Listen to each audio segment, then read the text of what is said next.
এই দেখ এখন আবার বানিয়ে বানিয়ে উল্টা পাল্টা কথা বলতেছস। দেখ রিমন, আমি বুঝি তুই আমার গার্লফ্রেন্ডে দেখে জলস, তাই আমাদের সম্পর্কটা নষ্ট করতে চাইতেছস। বন্ধু, তুই আমাকে এতগুলা কথা শুনাতে পারলি? তুই আমাকে বিশ্বাস করলি না? এখানে বিশ্বাসের কি আছে? আমার জিএফ রে গেম আইডি দিছি, তাতেও তোর প্রবলেম? আরে বন্ধু, যখন তোর আইডি নিয়ে যাবে তখন বুঝবি। তুই যেখানে একটা মেয়েকে অন্ধ বিশ্বাস করে আমাকে এতগুলা কথা শোনালি, ওইখানে আমার আর কিছু বলার নাই। ভালো থাক।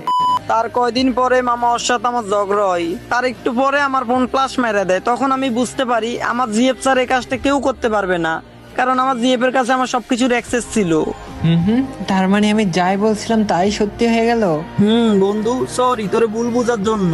আরে চিল, এই দাঁড়া তো, তোর ভাবি জয়েন দিচ্ছে। কি হলো? তুমি গেমে কি করো আর আমাকে মেসেজ দাও নাই কেন? আরে অনেকদিন পরে বন্ধুর সাথে দেখা, তাই আড্ডা দিচ্ছি। তাই বলে আমাকে একটা মেসেজ দিবা না? আরে বাদ দাও না। বাদ দিব কেন? আর এই নুপটা তোমার বন্ধু হয় কিভাবে? চুপ করবা, কি বলতেছো এইসব? ওরে নোব বলার অধিকার নাই তোমার। ওই যেমনই হোক, ওই আমার বন্ধু। হ্যাঁ লল। আচ্ছা গ্রুপটা দাও তো। আরে তুমি আমার বন্ধুকে কিক মারলা কেন? সিরিয়াসলি? আরে নুবের সাথে গেম খেলবো না, এই তো আমার ফ্রেন্ডরা আসছে, ওদের নিয়ে খেলবো। আমি কি একবারও তোমাকে বলছি যে আমি গেম খেলবো? আচ্ছা যাই হোক, গ্রুপটা আমাকে দাও, আমি স্টার্ট দিব।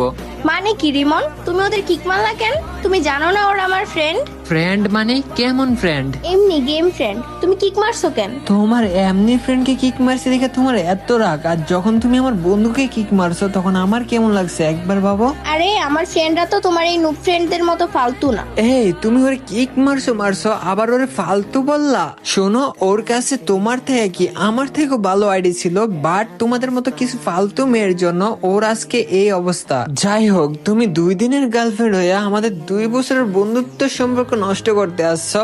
লল, গেট লস্ট। কি রে বন্ধু, কিক মেরে দিলি? তো কি করব, মনে রাখবি নারী মানুষ ক্ষণিকের, আর বন্ধুত্ব সারা জীবনের।